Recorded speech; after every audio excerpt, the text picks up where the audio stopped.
employer to live like, oh, if we don't curtail our behavior, more cases will show up. Almost as if the more cases there are, the more subservient we should be. And au contraire, look at our friends and family and brothers and sisters in Europe who are fighting tooth and nail in the streets, trying to stop governments from doing exactly what they're doing here in New Zealand, which is forcing medical oppression on us to the point where employers in New Zealand will be able to remove you from your job if you are not vaccinated and put someone else in your job who is vaccinated. All the while, they're going to renegotiate your employment contract. You're going to get less money and you're going to hate your life. And they're going to do this all because of COVID. It's a scam. It's all about bringing in communism. And you need to rise up, people. It doesn't matter what race you are. It doesn't matter anything. You just have to fight for your rights. You have to fight for your rights too. There's no time for sitting back. There's no spectators in freedom. Get in here, get now, and go and get loud doing it too. That's what has to happen. Because if we don't have more people rise up, people are going to be pushed into this, and before they know it, they're going to stand there cornered by their employer to get a vaccination, by their kids' school to be vaccinated. And I mean, currently at the moment, our schools, you already pretty much have to be vaccinated for other stuff. And even self-employed people who may rely on large companies to be their customers, those companies will say, you know what, as a contractor to us, you know what, sorry, we don't want you to do work for us because you're not vaccinated. So even self-employed people who should be reserved the right to make a decision about vaccination will now be pressured by larger businesses that control so much of the economy of New Zealand that it'll force people. This is extortion. And this is wrong, and it has to stop, and it can only be done so by our hands. And we need to do it together. Can you just describe a little bit about what's happened today with all these groups that have come together? Yeah, so there's a lot of groups that have come together because irrespective of our backgrounds, our heritage, our culture, we just want our rights to be respected and around medical freedom and our rights in general. This government is taking this, taking it upon themselves with implied consent to continue to do more and more things that chip away at our rights as parents, as individuals, as business owners, as employees.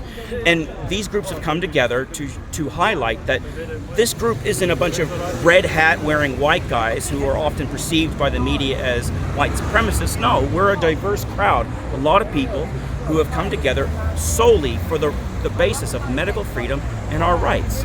This isn't about race. This isn't about nothing else. This is about united people coming together to point fingers at the government who are absolutely wrong in the way they're handling this, and we will expose them, and it will be done effectively. But we need more people to be involved to bring about this type of change.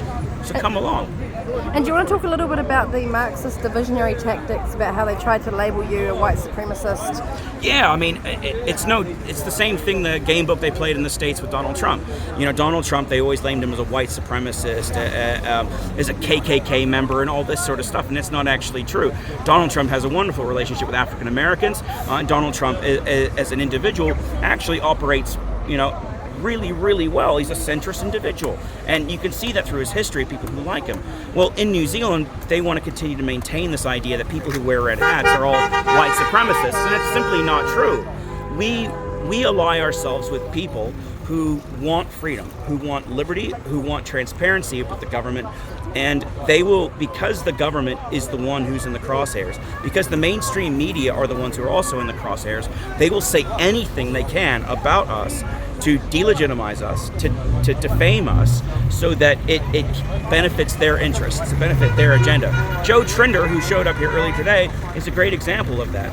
He is a beneficiary of the current paradigm, just as all the New Zealand MPs are, just as long as the media are, and so are all the teachers and medical professionals pushing COVID. And so what kind of groups are there here today? Man, we have groups that are chasing, who are passionate about human trafficking and defending the rights and innocence of children. We have groups here who are passionate about medical freedom and making sure that we have the first rights as to our bodies and to our children's bodies around what can and can't be done.